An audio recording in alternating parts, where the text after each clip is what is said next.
부자와 나사로. 누가복음 16장 19절의 말씀을 가지고 오늘 주시는 하나님의 귀한 양식을 나누도록 하겠습니다. 한 부자가 있어 자색옷과 고운 베옷을 입고 날마다 호화로 연락하는데 나사로라 이름한 한 거지가 헌대를 앓히며 그 부자의 대문에 누워 부자의 상에서 떨어지는 것으로 배불리를 하며 심지어 개들이 와서 헌대를 핥더라. 이에 그 거지가 죽어 천사들에게 받들려 아브라함의 품에 들어가고 부자도 죽어 장사되며 저가 음부에서 고통 중에 눈을 들어 멀리 아브라함과 그의 품에 있는 나사로를 보고. 세상의 모든 종교마다 사후의 세계는 어떤 모습이며 어떻게 그곳에 들어가 살 수 있는가 한 물음과 응답을 다 가지고 있습니다. 그래서 종교마다 사후의 세계에서 더 나은 삶을 살기 위해 이 생에서 나름대로의 공덕을 쌓는 모습을 우리는 볼 수가 있지요. 기독교에서도 사후에 보다 나은 삶을 살기 위해 또 상급을 받기 위해 이 생에서 몸으로 또는 물질과 기도로 헌신합니다. 자기 수고한 만큼 하늘 창고에 쌓아진다는 믿음 때문입니다. 그러나 물질적으로 지식적으로 또 믿음으로 여러 면에서 부자이면서도 주를 위해 헌신하지 않고 자기만의 신앙을 지키며 살아가는 크리스천도 주변에 많습니다. 예수님께서 제자들에게 하나님과 재물을 겸하여 섬길 수 없다고 하시면서 돈을 좋아하는 부자들을 보고 책망하셨습니다. 그리고 두 사람을 등장시 한 사람은 음부에서 갔고 한 사람은 아브라함의 품에 들어갔다고 네세론에 대해서 직접 말씀해 주셨습니다. 이 생이 끝나는 동시에 들어가는 영원한 내세인 아브라함 품에 들어가서 영혼의 위로받고 사는 사람 이 생에서 믿음 생활이 자기의 신앙 기준이 아니라 거지 나사로와 같은 신앙의 삶을 살아야 한다는 것입니다. 그러므로 거지 나사로와 부자의 삶에 대해서 알아보고자 합니다. 두 사람이 나옵니다. 본문에 부자와 거지 나사로가 등장하고 있습니다.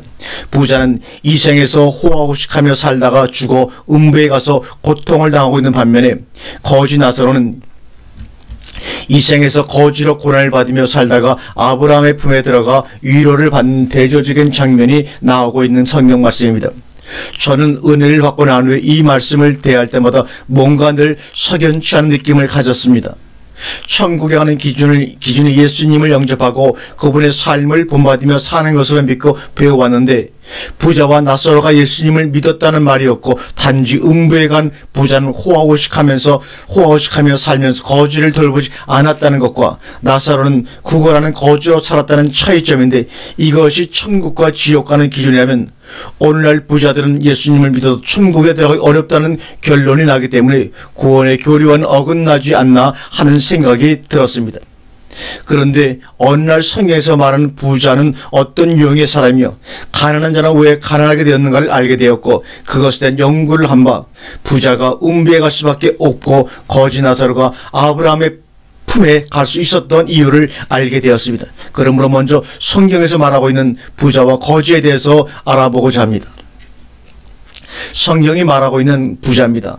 바리새인들은 돈을 좋아하는지라 예수님 당시 바리새인들은 하나님을 섬기면서 율법과 그들의 유전을 철저히 지키는 신앙을 가지고 있었습니다. 그런데 예수님께서는 이들은 율법을 빙자하여 돈만 챙기는 부자들이라고 책망하셨습니다. 율법에는 내 이웃을 내 몸과 같이 사랑하라는 하나님의 명령이 있습니다. 이 가르침을 알면서도 구걸하러 온 나사로를 돌보지 않은 것을 보면 본문에 나오는 부자는 말씀에 대해서는 풍부하였지만 자신은 말씀대로 살지 않고 말씀을 가지고 하나님의 자녀들을 멸망의 길로 인도하는 일을 하는 부자였다는 것을 알 수가 있습니다. 예수님은 공생의 시절 당시 헤롯의 청지기인 구사의 아내 요한나와 다른 여인들이 자기들의 소유로 예수님의 사역을 도왔습니다. 이 과정을 볼 때 예수님도 물질적으로 부유했다는 것을 알 수가 있습니다. 더 나아가 물고기 2마리와 보리떡 5개로 5,000명을 먹이신 이적을 행하신 것을 보아서도 물질적으로 그렇게 어렵지 않은 것을 알 수가 있습니다. 그러나 그 부유함을 자신을 위해 취부하지 않으시고 앞에 오는 가난하고 병든 자들을 섬기기 위해서 곧 하늘나라를 사모하는 자들에게 복음을 증거하기 위해 스스로 가난하게 되셨습니다. 기록한 바 저가 흩어 가난한 자들에게 주었으니 그의 의가 영원토록 있느니라고 고린도후서 9장 9절에 말씀하고 있죠. 예수님은 물질적으로는 부유하시지만 영적으로 의에 대하여 더 부유하였습니다. 그래서 의에 줄이고 목마른 자들에게 의의 열매인 영생으로 부욕해 하셨습니다. 따라서 성경에는 두 종류의 부자가 나온다는 것을 알 수가 있습니다. 물질적으로 부자 부자이나 오는 사람들에게 생명을 주지 못하고 자기 배만 채우는 바리새인과 같은 부자가 있는가 하면 물질과 의의 말씀을 이웃에게 풍성히 나눠주고 이웃과 더불어 하나님의 나라를 세우는 예수님과 같은 부자가 있다는 것입니다. 예수님께서 부자와 낫사로의 비유를 드신 것은 하나님을 믿노라면서 바리새인과 같은 신앙생활하면 제자인 너희들도 음부에 갈 수 있다는 것을 의미하고 있는 말씀입니다. 그러면 성경에서 가난한 자는 누군가? 낫사로라 이름한 한 거지가 헌대를 앓으며 누가복음 16장 20절입니다. 낫사로라 이름한 한 가난한 자가 있었다라고 한 거지를 푸토코스, 가난한 자라고 하는 푸토코스를 사용하고 있습니다. 일반적인 거지는 프로사이테오라, 구걸하다, 애걸하다라는 단어를 쓰는데 여기서는 낫사로를 쓸 때 그 거지는 푸토코스를 쓰고 있습니다. 일반적인 거지는 프로사이테오, 먹을 것을 해결하기 위해 애걸하는 능동적인 거지의 모습으로 마가복음 10장 46절에는 나오고 있습니다. 그러나 본문에 나오는 거지 낫사로는 자신의 배고픔을 해결하기 위해 구걸하지 않고 단지 부자의 상에서 떨어지는 것을 먹을 뿐입니다. 그래서 누가복음 16장의 낫사로라는 거지와 마가복음 10장 46절의 거지는 서로 다른 단어를 사용하고 있습니다. 낫사로라고 하는 거지는 푸토코스라는 단어를 사용했고 마가복음 10장의 거지는 프로사이테오라는 구걸하는 거지라는 뜻으로의 단어 프로사이테오를 쓰고 있습니다. 단어가 서로 틀립니다. 따라서 원문에 기록된 것 같이 거지 낫사로는 거지가 아니라 가난한 낫사로라고 해석해야 맞습니다. 그러면 가난한 낫사로가 왜 아브라함의 품에 갔는지 그 이유에 대해 알려면 성경에서 말하고 있는 가난이 무엇인가를 우리는 분명히 알아야 합니다. 주 여호와께서 가라사대 보라 날이 이를지라 내가 기근을 땅에 보내리니 양식이 없어 주림이 아니며 물이 없어 가람이 아니요 여호와의 말씀을 듣지 못한 기갈이라고 아모스 8장 11절에 우리에게 말씀해 주고 있습니다. 하나님의 백성들이 여호와의 말씀을 듣지 못해서 오는 기갈을 가난으로 말하고 있습니다. 당시 유대 사회에는 대제사장, 제사장, 율법사, 랍비, 서기관 등 많은 영적인 지도자들이 있었습니다.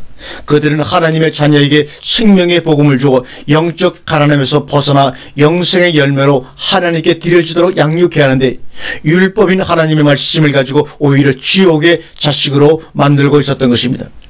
이와 같이 하나님의 백성들의 영적인 무주와 빈곤함으로 가난함을 채우지 못해 헤매고 있을 때 예수님은 생명의 떡으로 오셔서 마음이 가난한 자가 복이 있고 천국이 그들의 것이라고 분명히 알려주셨습니다. 천국이 자기 것이 되는 사람들은 먼저 마음이 가난해야 한다고 했습니다. 그러면 예수님을 믿지 아니한 사람들 가운데 마음이 가난한 사람들이 많이 있는데 그들도 다 천국에 들어갈 수 있다는 뜻일까요? 마음이 가난한 사람들은 복이 있나니 천국이 저희 것이며를 원문 성경으로 살펴보면 성령에 대하여 가난한 자들은 복이 있나니 천국이 지금 저희 것이며 라고 마음이 성령으로 분명히 기록되어 있지만 우리 성경에는 마음으로 번역을 하고 말았습니다.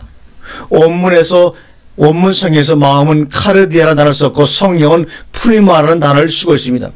마태복음 5장 3절에 심령이 할 때는 카르디아가 아니라 바로 푸니마라는 단어로 기록되어 있고 또 명사 역격으로 표현되기 때문에 심령이 가난한 자는 복이 있다가 아니라 성령에게 역격이니까 성령에 대하여 가난한 자는 복이 있다로 해석을 해야 정확한 해석입니다. 왜요? 이것은 바로 명사 역격은 무엇에게 무엇에라고 번역을 해야죠. 그러면 성령에 대하여 가난한 자는 복이 있다 이런 말입니다. 따라서 천국이 자기 것이 되는 첫 번째 기준은 먼저 성령님에 대한 가난한 자가 되어야 한다고 하는 말씀입니다.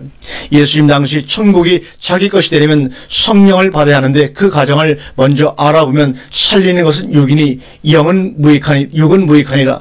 내가 너희에게 이른 말이 영이요 생명이라고 요한복음 6장 63절에 말씀을 하고 있죠. 곧 예수님의 입에서 나오는 말씀을 성령과 생명으로 말씀하고 있습니다. 예수님께서 증거하는 말씀이 마음에 자리 잡으면 성령이 그 속에서 생명으로 역사하기 때문에 천국이 형성이 되는 것이라고 분명히 말씀하고 있습니다. 바로 성령에 대하여 가난한 낫사로는 영의 양식을 먹지 못해 허덕이고 있다가 주님을 만나 그 입에서 나오는 말씀으로 영적 빈곤을 해결하고 남은 인생을 주의를 위해 고난받으며 살다가 죽어 영원한 생명인 생명의 나라인 아브라함의 품에 간 것입니다. 부자와 거지 나사로는 주일학교 때부터 천국과 지옥의 모형으로 많이 가르쳐왔고 우리가 배워왔습니다. 이제는 교회가 해야 할 일이 무엇인지를 분명히 말씀해주고 있습니다. 성도들은 성령에 대해서 가난해야 되고, 목자는 말씀을 나누어줘 성도로 하여금 주님과 아버지 하나님이 함께하는 천국을 이루어 주어야 한다는 것입니다. 이것이 주님이 교회를 세우신 첫 번째 목적이 되는 것입니다.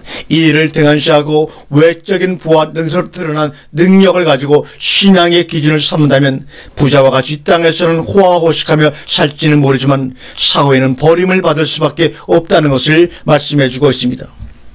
음부에 간 부자의 삶에 대해 한번 우리가 살펴보도록 하겠습니다. 누가복음 16장 19절에 한 부자가 있어 자색옷과 고운 베옷을 입고 날마다 호화로에 연락하는데 나사로라 이름한 한 거지가 헌대를 핥으며 그 부자의 대문에 누워 부자의 상에서 떨어지는 것으로 배불리려 하며 심지어 개들이 와서 그 헌대를 핥더라고 말합니다. 음부에 들어간 부자는 이 땅에 살면서 자색옷과 고운 베옷으로 취장하는 화려한 생활이었습니다. 개들이 많은 것을 묻는 부와 권력을 가지고 있는 것을 볼 수가 있습니다. 부자가 입은 자색옷은 여인들이 물들인 실로 성전에 바쳐지는 제물입니다. 그것이 바로 출애굽기 25장 1절에 말씀하고 있습니다. 그리고 이 옷감은 제사장이나 대제사장 입는 에봇의 일부입니다.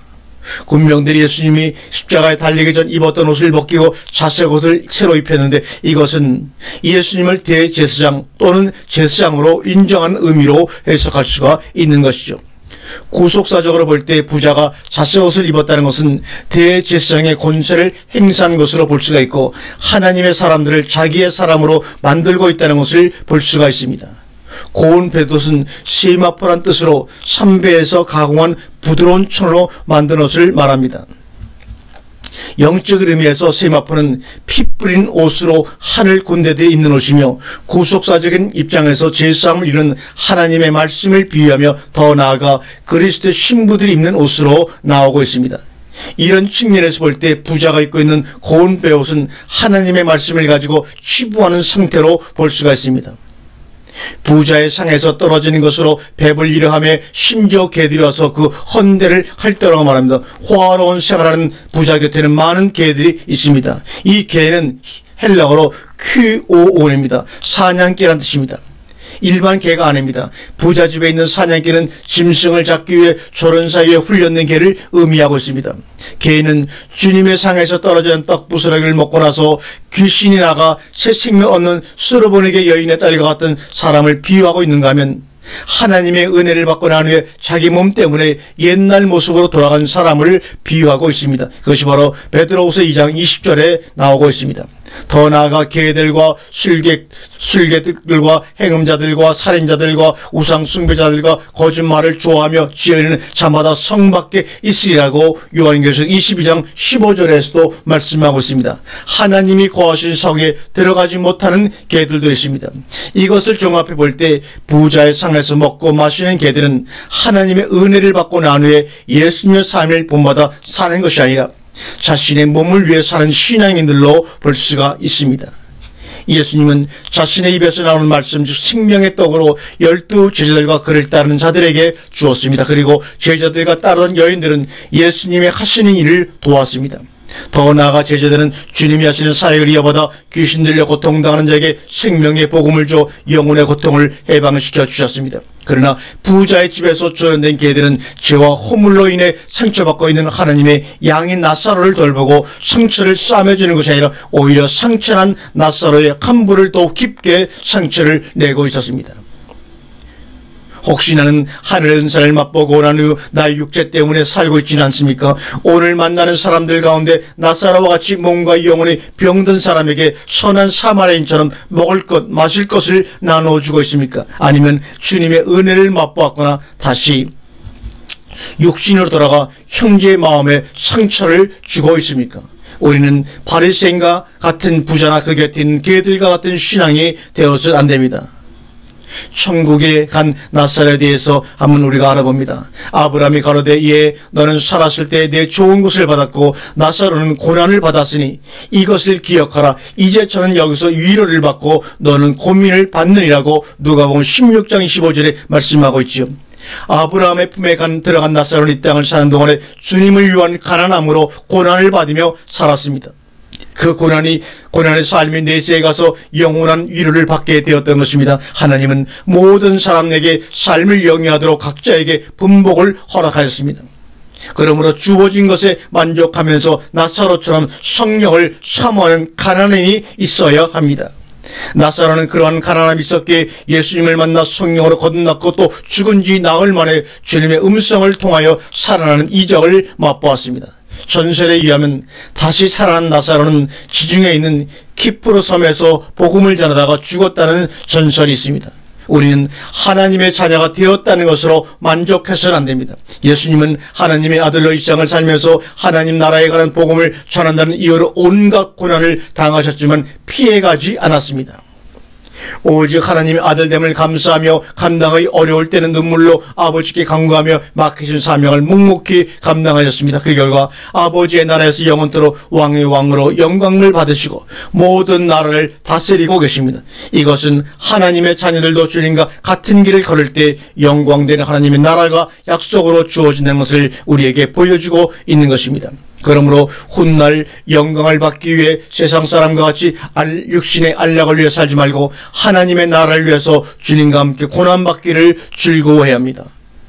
고난받는 가운데 어려움이 올 수도 있습니다. 그때 돈을 사랑하지 말고 있는 바를 족한 줄 알아. 내가 과연 너희를 버리지 아니하고 떠나지 아니하겠다는 말씀을 기억하면서 우리를 부르신 이의 뜻을 간구하며 아버지의 나라를 소망하며 나아갈 때 나사로처럼 하나님의 품에서 위로를 받는 자가 될 것입니다. 아멘.